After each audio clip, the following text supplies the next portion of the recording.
ورنہ یہ ممکن ہے کہ جیل میں تکیے پرووائڈ کیے جا رہے ہوں اور گرفتاری سے پہلے وہ ویڈیو بنا رہا ہو اور اسے گرفتاری پیش کرتے ہوئے جاتے ہوئے پورے مناظر دکھائے جا رہے ہوں؟ اور کیا جرم ہے اس کا؟ کوئی بتائے گا اس کا جرم کیا ہے؟ کہ وہ عمران خان کے ساتھ کھڑا ہے اور وہ کہتا ہے کہ بس اب گلے سے پٹا تو نکالو. یہ تو روز لوگ باتیں کرتے ہیں. اب وہ لیڈر جس کے فارن فنڈنگ کیس کا فیصلہ محفوظ ہے، 7 سال چلایا، اب محفوظ ہے، مدفون بھی ہو جائے گا. شاید ہی کبھی وہ فیصلہ سامنے آئے، کیونکہ اس فیصلے میں جو کچھ لکھا ہے جاننے والوں کو سب پتہ ہے، سمجھنے والے سب سمجھتے ہیں. تو اسے ڈراتے بھی رہنا ہے، دکھاتے بھی رہنا ہے، سنانا نہیں ہے. یہ پاکستان ہے اور یہ ایسے ہی چلے گا. وہ وزیر اعظم جو روز نئی باتیں کرتا ہے، کسی ایک پہ عمل نہیں کرتا. مسنگ پرسن کے بارے میں اس نے کوئٹہ میں جا کے کہا کہ میں اپنی حد المقدور کوشش کروں گا. کوشش کرے گا. وہ چیف ایگزیکٹو ہوتا ہے ملک کا، اس کے ایک آرڈر پہ سب کچھ ہو سکتا ہے، مگر کسے آرڈر دے گا؟ جنہیں آرڈر دینے وہ تو خود اسے آرڈر دیتے ہیں. اس کے لیے اس کی بھتیجی کہتی ہے کہ وہ اتنی محنت کر رہا ہے کہ صبح اٹھتا ہے، تہجد سے پہلے تہجد پڑھتا ہے اور پھر اس کے بعد ایکسرسائز کرتا ہے. 6 پیک بنا رہا ہے نا وہ، کیونکہ وہ وزارت عظمیٰ چلانے تھوڑی آیا ہے. اسے تو ریسلنگ کے میدان میں کودنا ہے، عمران خان سے لڑنا ہے. دونوں 72 سال کے بڈھے آپس میں لڑیں گے، مگر وہ جیت جائے گا. وہ 4 گھنٹے روزانہ ایکسرسائز کرتا ہے، 40 سال سے کرتا ہے. تم نہیں جیتو گے بھائی وزیر اعظم صاحب. اس کے نزدیک سیاست ریاست کوئی حیثیت نہیں رکھتی. وہ صرف پہلے اپنی ایکسرسائز پہ توجہ دیتا ہے. تو اس سے آپ کیا مقابلہ کریں گے؟ 6 پیک بنا لیں، دکھا بھی دیں شاید کسی موقع پہ سلمان خان کی طرح. اچھا، یہ اطہر من اللہ کے بارے میں اتنا سمجھ لیں، یہ کون ہے پہلے جان لیں. یہ بحالی تحریک آزادی عدلیہ یاد ہے آپ کو؟ یہ اس افتخار چودھری کے ساتھ کھڑا تھا جو اس ملک کا سب سے بڑا چور تھا، جو پی سی او پہ حلف لے چکا تھا مگر مشرف کے سامنے ڈٹ گیا تھا. آپ سے یہ بتایا گیا نا، ڈٹ نہیں گیا تھا، وہ کیانی نے اسے کھڑا کیا تھا. سب کو پتہ ہے یہ بات بھی. اور یہ فوج کی دلالی کر رہا تھا اطہر من اللہ اعتزاز احسن کے ساتھ مل کر. یاد ہے آپ میں سے کچھ کو تو یاد ہوگا نا کہ جنرل کیانی نے جب نواز شریف مارچ لے کے نکلے ہیں بحالی تحریک عدلیہ کی آزادی کے لیے، تو گجرانوالہ پہ پہنچے تھے اور کھیل ختم ہو گیا تھا اور کہا تھا کہ جی وہ بحال ہو گئے. جنرل کیانی نے فون کسے کیا تھا؟ اعتزاز احسن کو. اور یہ ساتھ میں تھا اطہر من اللہ. اب یہ ڈرامے بازیاں دکھا رہا ہے، تاریخ میں اپنا نام لکھوانا چاہتا ہے کہ میں بڑا ایک آزاد پسند انسانی شہری حقوق کا نمبردار جج تھا. بلا کے دکھا باجوہ کو، بلا کے دکھا ISI کے موجود چیف کو، اور جو مسنگ پرسن میں سب سے زیادہ انوالو ہے جنرل فیض حمید کو بلانا. اگر تیرے اندر دم ہے تو بلا کے دکھا. تجھے پتہ ہے کس نے غائب کیے ہیں، کون غائب کرتا ہے اور کہاں سے غائب کرتا ہے. باجوہ سے سوال کرنے والے تو غائب نہیں ہوتے. انہیں تو تیری عدالتیں ضمانتیں دیتی ہیں، بڑے آرام سے دیتی ہیں، وہ گھومتے پھرتے بھی ہیں.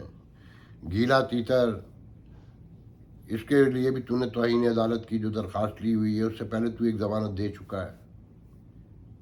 مسنگ پرسن نہ تو بلا سکتا ہے نہ تیرا وزیر اعظم بلا سکتا ہے. چھوڑو یہ ڈرامے بازیاں، بند کرو. خان صاحب کہہ رہے ہیں کہ آڈیو میں بھی لے آؤں گا. اگر میرے خلاف اور آڈیو آئی، وہ لوگ پوچھ رہے ہیں کہ وہ وزیر کون ہیں جو ان کے سابق وزیر کو بلیک میل کیا جا رہا ہے. وہ جو مشہور ہے ان کے مخ بچے کے طور پہ مراد سعید جس کا نام ہے، اس کا ویڈیو ہے جس کا ذکر الہام، اس کی جو سابق بیوی ہے ریحام خان، اس نے بھی ذکر کیا، بہت ڈیٹیل سے کیا ہے کہ ان کے کیا تعلقات ہیں. وہ کتاب پڑھ لیں. ایسی ہی کوئی ویڈیو ہے، اسی کے بارے میں ہے، اور اب وہ آپ کو نظر بھی نہیں آتا ہوگا. خاموش رہتا ہے. جیسے حنیف عباسی کئی برس خاموش رہنے کے بعد اچانک سامنے آیا، پھر شٹ اپ کال دے کے واپس کر دیا نا. ایک ہے خیر وہاں سے تو کراچی میں بلوچستان میں کتنے لیڈر ہیں جو خاموش بیٹھے ہوئے ہیں بیچارے. اجازت ملے گی تو بولیں گے. بولنے کی اجازت بھی اسی صوبے میں ہے ساری.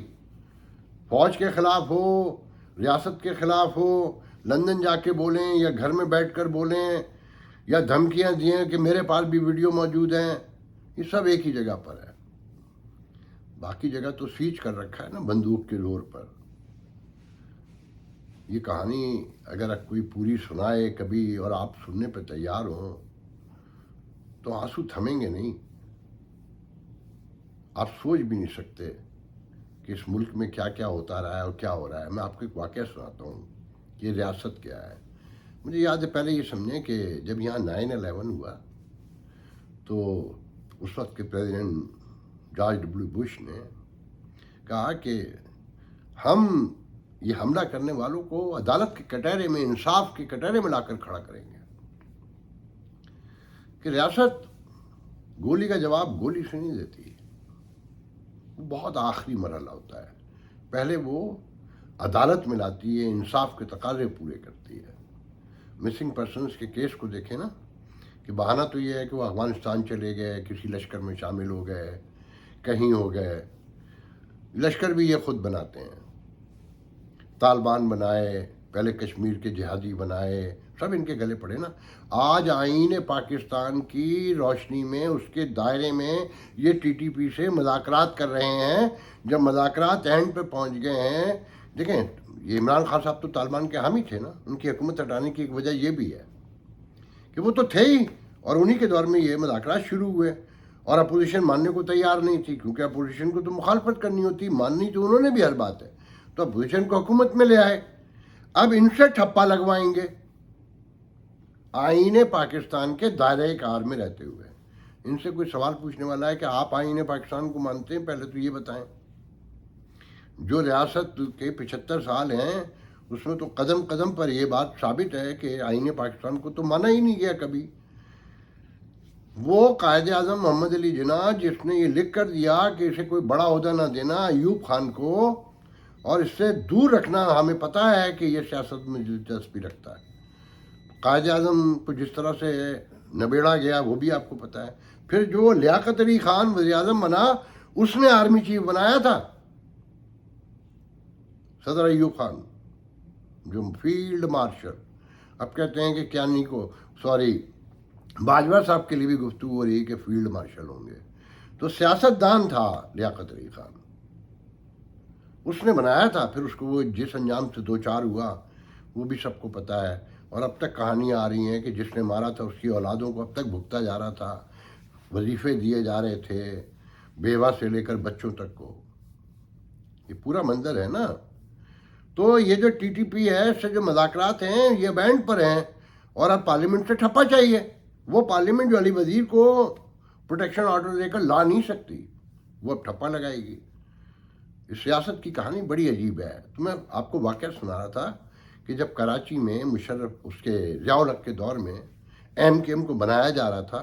دیکھیں میں یہ نہیں کہہ سکتا کہ ایم کیو ایم کی ڈائریکٹ براہ راست الطاف حسین سے گفتگو فوج سے تھی اور سازش کے تحت بنی تھی، نہیں، یہ مجھے نہیں پتا. مگر مجھے یہ پتا ہے کہ ایم کیو ایم کو بڑا کرنے کے لیے وہ واقعات کیے گئے تھے سانحہ علی گڑھ سے لے کے، جن کا میں سب کا گواہ ہوں، آئی وٹنس جسے کہتے ہیں نا، کہ کراچی میں وہ حالات پیدا کیے گئے تھے کہ مجھ جیسا آدمی ایک موقع پر جب کھمبے بجائے جا رہے تھے کہ حملے کا خطرہ ہے پٹھانوں کے، تو میں پریس کلب سے موٹر سائیکل پہ گھر جا رہا تھا. تو اس راستے میں سوچ رہا تھا کہ میں کتنا بے وقوف آدمی ہوں کہ میرے گھر میں ایک پستول بھی نہیں ہے. یاد کریں کہ الطاف حسین نے کہا تھا نا کہ کراچی والوں ٹی وی بیچو، پستول خریدو. تو وہ حالات پیدا کیے گئے تھے کہ مجھ جیسا آدمی سوچ رہا تھا جو انسانی خون نہیں دیکھ سکتا، جو گلی میں مری ہوئے بلی کتے کو نہیں دیکھ سکتا، روٹی نہیں کھا سکتا میں اگر کسی کو مرا ہوا دیکھ لوں، کسی جانور کو. انسان تو بہت دور کی بات ہے، وہ بھی سوچ رہا تھا کہ اس کے پاس ایک پستول بھی نہیں ہے.